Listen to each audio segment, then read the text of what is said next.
Hi, the title of our paper is Automated Deep Learning-Based Segmentation of Abdominal Adipose Tissue on Dixon MRI in Adolescents, a prospective population-based study. My name is Tong Wu from Erasmus Medical Center in Rotterdam, the Netherlands. I will present this paper on behalf of all authors. Traditional anthropometric indicators, such as BMI, cannot distinguish between subcutaneous adipose tissue (SAT) and visceral adipose tissue (VAT). VAT has been demonstrated to be more metabolically active than SAT. Therefore, it is important to quantify SAT and VAT to evaluate childhood obesity. In children, Dixon MRI has been shown to be the best in vivo modality for fat quantification. Previously, Rhineland study in Germany proposed CDFNet, a deep learning-based method for fat segmentation. Here are the two examples in adults. Blue represents SAT and green represents VAT. So our aim was to evaluate an automated deep learning-based segmentation method for segmentation of SAT and VAT volumes on whole-body MRI scans in adolescents from the Generation study, a population-based prospective cohort study from fetal life until young adulthood. This study included two parts. The first part is to use the manually segmentation dataset to develop our model. The originally 2D CDFNet was trained from scratch exclusively on images from 62 children in the in-house training dataset. This process entailed initially trial and error experiments within segments of the training dataset using a four-fold cross-validation approach. Subsequently, the 2D CDFNet was trained 3 times on the complete training dataset. The segmentation performance of the 3 models with different initializations resulting from these 3 training rounds were evaluated in the validation dataset. The model with the best segmentation performance in the validation dataset was selected as the final trained model. Finally, the segmentation performance of the final trained model was compared with that of the Lona's model and the original 2D CDFNet model by Estrada in the test dataset. The second part of the study was to use the visual evaluation dataset to implement the final trained model. We randomly chose 504 children to be visual scoring dataset that was visually evaluated by the experienced observers. Of these 504 children, 100 were randomly selected for the segmentation evaluation dataset. 2,820 children with available BMI, DEXA, and satisfactory MRI segmentation formed the case study dataset. Here is the segmentation performance of the final trained model, as well as the Lona's model and Estrada's model in the test dataset. In the test dataset, the final trained model showed for SAT segmentation significantly better dissimilarity coefficient and volumetric similarity than Lona's model.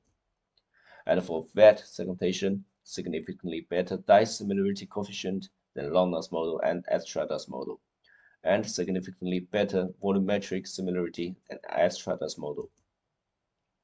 Here is an example of segmentation on underweight children. Blue represents SAT and green represents VAT.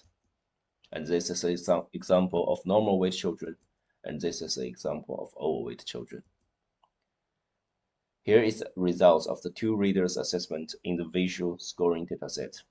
We invited 1 radiologist and 1 research assistant to independently visually score the under-segmentation proportion and over-segmentation proportion on a scale of 0 to 3. Under-segmentation proportion refers to fat incorrectly excluded from automated segmentation, and over-segmentation proportion refers to fat incorrectly included in the automated segmentation. The 2 observers assigned a score of 3, best possible score, for SAT in 94% and 93% for the under-segmentation proportion, 99% and 99% for the over-segmentation proportion, and a score of 3 for VAT in 99% and 99% for the under-segmentation proportion, 95% and 97% for the over-segmentation proportion. Inter-observer agreement expressed as kappa for SAT under-segmentation proportion was 0.88, and for over segmentation proportion was 0.92. For that, under segmentation proportion was 0.86, and over segmentation proportion was 0.71. This is a result in the 100 patients in the segmentation evaluation dataset. The dice similarity coefficient and volumetric similarity were similar to results in the test dataset. Precision for set was 0.98, and for vet was 0.94. Recall for set was 0.89, and for vet was 0.76. Finally, in our case study, we found the correlation coefficient between BMI and vet and the set is higher than the one between BMI and vet, and fat mass is strongly correlated to set and vet. According to these results, the final trained model showed a strong agreement with ground truth on set and vet, and showed a good generalizability on the whole generation dataset. Generally, set segmentation outperformed vet, which may be because the structure of vet is more complex than set, and vet has a larger surface-to-volume ratio than set. According to the case study, set is more strongly related to BMI, a proxy of overall obesity than vet.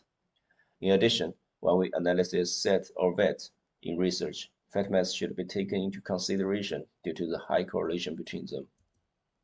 We recommended CDFNet should be trained or validated for other ages, since we only validated this method at 13 years old.